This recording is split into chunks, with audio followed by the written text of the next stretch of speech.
Welcome to the Growth Execution Podcast. We are here every week to learn from another great entrepreneur how to launch, build, and grow a business. Delighted to be joined this week by Amanda Simpson of SVC Solutions. Hey, Amanda, how you doing? I'm very well, thank you. How are you? Really well, thank you. Great to have you on. Thanks for making time. Listen, I know that you are all about sort of business growth as well, which obviously speaks to us very much. I wonder, what is it that first made you set up your business? Okay, in all honesty, I didn't do particularly well at school. I'm one of 6 children, and my family very encouraging. So I found my niche when about 10 years or so before I started my own company, which was working within sales and then in recruitment. And I absolutely loved it, but I could see certain things within the industry that didn't sit with my values. So I got a little bit determined and took a very brave leap. I was starting to do really well in my career and I just wanted to offer something a little bit different. So that's what I did. That's what you drove out. And you talk about values, and we spend a lot of time on that being a really core part of business too. What do those mean to you, and how are they kind of articulated through the business that you run now? Yeah, I think it goes back to my schooling, really. I wasn't very academic, and I think, to be honest, my parents, particularly my father, sort of taught me that you could be the best that you could be. You know, you've got to put in the effort and determination and motivation. So I always had that, but I just struggled at school. So I think that was my motivation to actually, look at my values are very much about treating others how you wish to be treated. And when you work within recruitment, you are mucking about with people's lives, because we all spend an awful lot of time at work. So if we're not happy, then that's a big chunk of our lives. So my value is very much about, people finding the job that they feel most comfortable in and what they're good at, whether that is an unskilled position or a very highly skilled position. Everyone should be treated the same, and I still hold that today. Brilliant. And in terms of what your business does and how that helps others to sort of find what their values are and how they're going to be able to push those through, how do you go about that? How does your business work? So I said right from the very beginning that every candidate that we work with, or any client that we work with, we meet face to face. We get to know them, because you can't find someone that dream job or find that client the right candidate if you don't understand their values and their purpose and what they want from it. So we still hold on to that to in the current 22 years later, because it's so critical to the success.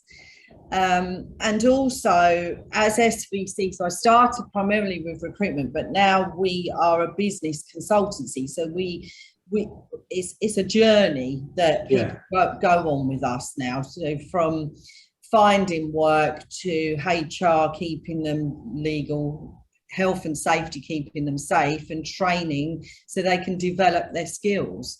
Wow. Okay, so it's kind of like a complete all-round series of options. And for the individuals, and you mentioned sort of purpose, and I love that word. I think it's so important for people to try and discover theirs and to live that. What do you find is a really good way of helping people to get to their purpose and to understand what they're about? I think it's authenticity. People call it your purpose or your why. As I've previously said, not doing particularly well at school and other things that happened in my life, I was so driven by proving people wrong, and more importantly, myself. I wanted to prove that, although I was an academic, I could and can do whatever I set my mind to do. So, and that still drives me now, 22 years later, it still drives me forward. So I think when I work with people about finding their purpose, you've got to go back to your core. Why do you do what you do? And there's always something driving someone, and whether they recognize it straight away, they might not. You might just have to do a little bit of soul searching, a little bit of, talking and advice, and it comes out. We've all got our why or our purpose. So true, couldn't agree more. We spend a lot of time, often when people are setting businesses up as well, it's kind of like an expression of that as well, isn't it? It is very much so. Then it's very personal, isn't it? And lots of us as leaders or entrepreneurs, we think it's weak to show our vulnerabilities, but actually it really isn't, because that's what drives you. Absolutely right. And people will relate to you and will actually jump on board and help you out a lot more as well. Absolutely, yeah. Brilliant. So listen, thank you so much for that. I wonder if we can just ask you a few sort of quick fire questions about you and how you've got to where you are. So if you look back and think about what the best piece of advice is you've ever received, what would that be?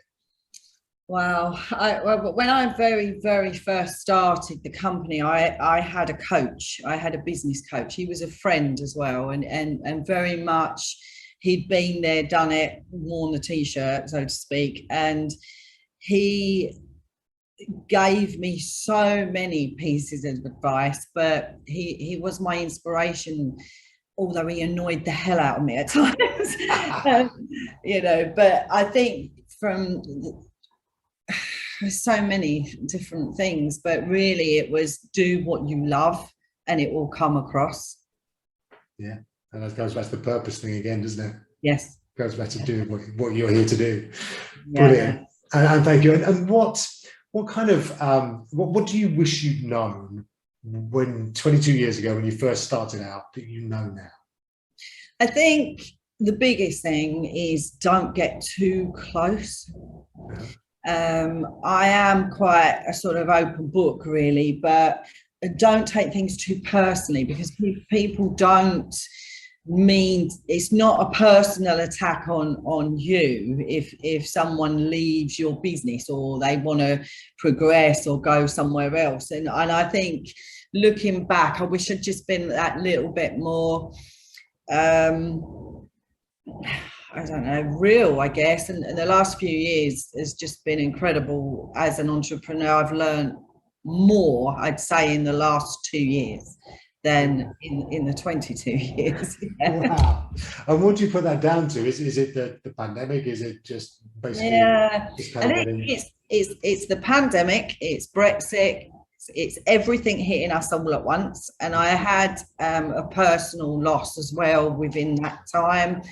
And I think it makes you reevaluate, why you're doing what you're doing, and also, what's important, looking at the bottom line, looking at the realistic things you have to do, you don't want to do, but you have to do to protect jobs, to protect yourself.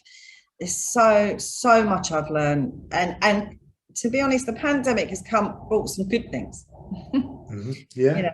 Made us look at ourselves in a different way and how we work and etc. So you showed us a very half full rather than half empty kind of person. I think now is the time, isn't it, for people? You dig deep and row hard. I read that in a book somewhere. Another great piece of advice. Yeah. Brilliant. What do you think is the thing that surprised you most about running a business? Probably the people element of it.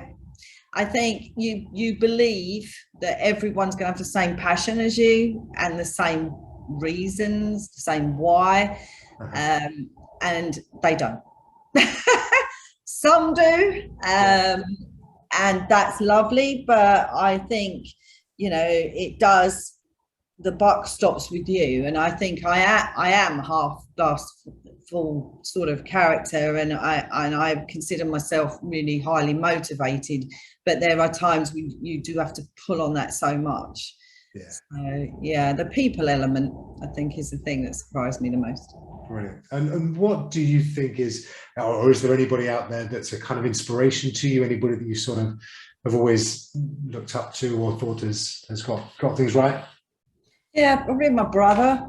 Okay. my younger brother, absolutely. He's very calm. The way he deals with the people element as well.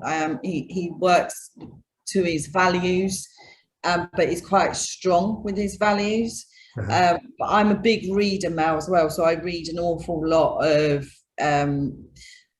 life stories and things like that of people who've done well, and you take those the good bits from that, sure. You know, and try to be the best you can be, really. And any of those books that you'd highly recommend for our listeners? Anybody you think they should be listening to or reading? Well, there's a book, I can't remember who wrote it, but there was a book called The Monk Who Sold His Ferrari. And it's so good for an entrepreneur to read. There's not two of those books, is there? You just need to search for that title. Yeah, The Monk Who Sold His Ferrari. It's fabulous. But you know, I've done all of the Richard Bransons, the Alan Sugars, and it's interesting actually, because when you look at all these people, Bill Gates, Simon Sinek, you know, they've all got a very strong purpose and a very strong why. So it's a common thread. Exactly, that's got almost the most important thing about everything. And what's next for you and SVC Solutions? What are you planning on maybe next year or the years to come? We've had to change our model considerably during the pandemic. We're stronger now than we were. We have a lot less staff than we did, but I'm still so driven, and I want us to, you know, we've become so much more streamlined, you know, cash flow, the operational side, the commercial side. We've spent money in investing back into the business to get stronger and stronger. So our intention is to just keep on growing. Right. We all want that. I've got the younger ones coming through, the succession plan in place. So yeah, hopefully it won't all be down to me. You can see a little bit of putting your feet up somewhere as well. Yeah, somewhere. Oh, well, look, we look forward to hearing how that all goes, and hoping to catch up again in due course. Where can people find out more about you and your business, Amanda? Okay, so I'm a business coach as well now, and I got that from having a coach myself. So I feel really passionate about that. So we've got our website, which is svcsolutions.co.uk. There's an awful lot on there, and there's a map of the history over the 22 years of, you know, how we started and where we're going and where we are at the moment. Fantastic. Well, listen, Amanda, you've been such a great guest. Thank you so much for your time today on the Growth Execution Podcast. You're welcome. Thank you very much. Genuine pleasure. Listen, that's all we've got time for this week. Thank you very much indeed for listening in. We'll be back next week with another great entrepreneur talking about their journey along the way to business success. Until then, have a great growth week. We'll see you again in 7 days. All the very best. Take care. Bye-bye.